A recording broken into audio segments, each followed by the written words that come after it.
एक स्वामी जी पूछना था करके कि भगवा कलर पहनते हैं साधु संत, अ, ये क्यों पहनते हैं? और ये भगवा कलर में ऐसा क्या ताकत है कि वो अट्रैक्ट करता है? जैसे आप देखते हैं तो आपको बहुत ही अट्रैक्टिव ये है, तो क्या है वैसे भगवा कलर में? देखिए, साधु अट्रैक्शन के लिए भगवा नहीं पहनते। भगवा अग्नि का प्रतीक है, फायर है। इस रंग में साधु रंग गया, अग्नि के रंग में। अब अपनी वासना, तृष्णा, अहंकार सबको जलाएगा। ठाकुर रामकृष्ण परमहंस के शिष्य थे स्वामी विवेकानंद। पढ़े लिखे लड़के लोग आए, 10-12 थे। उन्होंने भगवा वस्त्र दिया और भेज दिया, भिक्षा मांग के लाओ। लोग गाली देते, पढ़े लिखे लड़के हैं, ये भीख मांग रहे हैं। किस लिए? ईगो खत्म करने के लिए कि नहीं, हम कमा सकते हैं। साधु भी पढ़े लिखे होते हैं, कमा सकते हैं, लेकिन हमारा जीवन राष्ट्र के लिए, समाज के लिए, मानवता के लिए समर्पित है। हम अपने लिए नहीं कमाएंगे, और हम जो खाएंगे वो भिक्षा मांग के खाएंगे, ताकि हम समाज के ऋणी रहें। हमारा मेहनत समर्पित है समाज के लिए। दिन रात मेहनत करेंगे, अध्ययन करेंगे, ज्ञान अर्जन करेंगे, तपस्या करेंगे, शक्ति अर्जित करेंगे, वो समाज में बांटेंगे। तो भगवा कलर अग्नि का प्रतीक है, फायर का प्रतीक है। संन्यास छुरा के धार पर चलने जैसा है, ये उपनिषद कहते हैं। कि जैसे लोग कह देते हैं कि ये इश्क नहीं आसान आग का दरिया है, इसमें चल के जाना है। तो इश्क, ये इश्क नहीं है जो लड़के लड़की का होता है। ये इश्क है असली ईश्वर के साथ, कि उसको समर्पित हो लेना आसान नहीं है, आग का दरिया ही है। कहते ना, ये राह नहीं है फूलों की, कांटे ही इस पर मिलते हैं, ले दर्द जमाने का दिल में बस हिम्मत वाले चलते हैं। क्या बात है! किसने कहा था ईशा से सूली के सोपान चढ़ो, जानबूझ के खुद कैद हो गए? किसने कहा था सुकरात से विष के प्याले की ओर बढ़ो? जिसको राष्ट्र, धर्म और मानवता का कल्याण जिसके हृदय में है, वो इस रास्ते पे चलते हैं। और कहा जाता है संतों के लिए कि जिंदगी उनकी क्या होती है, जिया नहीं स्वयं के लिए, अपने लिए कभी नहीं जिया, ना बाल बच्चा नहीं, कुछ परिवार नहीं, कुछ भी नहीं, दिन रात मेहनत करता है। लोग हमसे भी पूछते हैं कि कुछ तो है नहीं, किसके लिए इतना भाग रहे हैं? बीमार भी पड़ते हैं, थकते हैं, फिर भी चलते रहते हैं। जिया नहीं स्वयं के लिए, औरों के हित जो मरना सीखा। साधु कौन होता है? जिया नहीं स्वयं के लिए, औरों के हित जो मरना सीखा, दुखियारी मानवता देखकर जिसका अंतस चीखा, बना वही जग का पैगंबर, मंदिर का भगवान बन गया, गिरजाघर गुरुद्वारे का ज्ञान ग्रंथ वो गिरजाघर की शान बन गया। औरों के हित जो जीता है, औरों के हित जो मरता है, उसका हर आंसू रामायण, प्रत्येक कर्म ही गीता है। तो भगवा आसान नहीं है। आम आदमी कई बार साधु को समझते नहीं। कुछ करप्ट लोग साधु वेश में आ जाते हैं, बराबर, बाकी लोग का नाम खराब कर देते उदाहरण हैं। मान लीजिए कि रावण जब सीता मैया का हरण करने गया तो किस रूप में गया था? साधु के रूप में। कालनेमी जब हनुमान जी को रोकने गया था तो किस रूप में गया था? मैं तो राम ही राम पुकारूं, मेरे नाम नहीं मेरे सुध लीनो, पल भर में पहुंचा दूंगा, तुझे जड़ी बूटी दिलवा दूंगा। बच्चा, मैंने देख लिया किस काम के लिए तुम आए हो।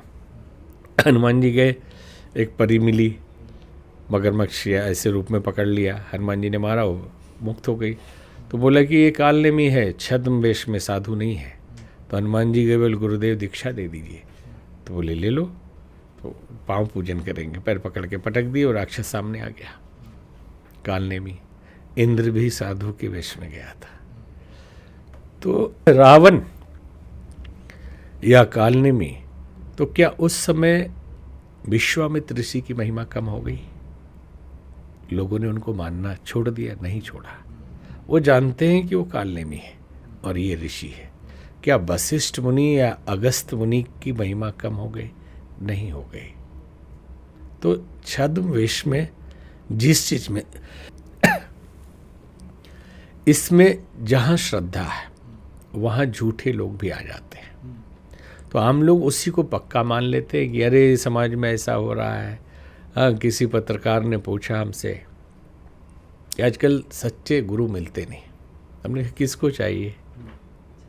कोई ऐसा मिले जिसको गुरु चाहिए, सदगुरु, तब तो बात समझ में आए। सबको तो भगवा वेश में एक ऐसा आदमी चाहिए जिसका मिनिस्टर से कनेक्शन हो, जिसका फाइनेंस कहीं से करा सके, जो बहुत फेमस हो। उसको सदगुरु नहीं चाहिए। अगर हमने कहा चाहिए तो बोलो, हम देते हैं सदगुरु। आप तो बोल देते हैं कि सदगुरु नहीं मिलते, सच्चे शिष्य मिलते हैं। एक भी दिखा दीजिए तो। पहले गुरुओं के पास शिष्य जाते थे, महीनों महीनों ऐसे ही उनसे बोझा ढुआते, काम करते, गाली देते। साधु का काम गाली देना नहीं है, लेकिन देते थे। उसका ईगो चेक करते थे कि अगर ये समर्पित हो गया, हो गया समर्पित, बर्दाश्त करने वाला है, तो फिर उसको दूसरे फेज में ले जाते थे। अभी कोई शिष्य गुरु जी के पास जाए और वो प्रोसेस शुरू कर दे असली, गाली दे के भाग आएगा, बोले ऐसा गुरु नहीं चाहिए। शास्त्र कहता है इहलोक और परलोक में सारी इच्छाओं का त्याग करो तो शिष्य बनने के पहली सीढ़ी पे चढ़ने लायक हुए, तो एक भी मिलना मुश्किल हो जाएगा। तो भगवा रंग की चर्चा हो रही थी। जब सन्यास लेते हैं आप, सन्यासी ही भगवा पहनते हैं। अच्छा। दूसरे साधु जैसे वैष्णव संत हैं, वो लोग पीला पहनते हैं या सफ़ेद पहनते हैं। भगवान का दास अपने को मानते हैं। और इधर स्वामी लिखते हैं, इंद्रियों का स्वामी। तो अपने माता पिता, माँ के तरफ से 7 पीढ़ी, पिता के तरफ से 7 पीढ़ी का पिंडदान श्राद्ध करते हैं। फिर जिंदा भी है माता पिता तो उनका भी श्राद्ध करते हैं, पिंडदान करते हैं। फिर अपना करते हैं, अपना भी खत्म भी कर देते हैं, अपना सब खत्म कर देते हैं, पूरा त्याग देते हैं। और नाम भी त्याग देते हैं। पिता नाम भी नाम बदल जाता है, गुरु के द्वारा दिया जाता है। पिता की जगह गुरु का नाम हो जाता है। फिर गुरुदेव आपको भगवा वस्त्र देते हैं। वो भी रात भर बिरजा हवन होता है, संस्कारों को जलाया जाता है। ओके। तो आसान नहीं है कि ऐसा नहीं है सोच लिया साधु बनना है, भगवा पहन लिया चलो। हम लोग देहात में भी जाते हैं कथा करने, हम राम कथा भागवत कथा सभी करते हैं। तो कई लोग देहात में क्या मजाक में बोलते हैं अपनी पत्नियों को, अरे ज़्यादा करोगी, इतना लड़ाई होती है, हम बाबा के साथ चले जाएंगे। अरे चले जाओ, आसान है। उसी मन को लेके जाओगे, 10 दिन में याद आने लगेगी, भाग आओगे। ऐसे खरीद के कपड़ा संत ऋषि और सन्यासी नहीं बनते हैं, बहुत कठिन काम है। और ये भारतीय संस्कृति का प्रतीक है। भगवा ध्वज त्याग का प्रतीक है, बलिदान का प्रतीक है, रक्त का प्रतीक है।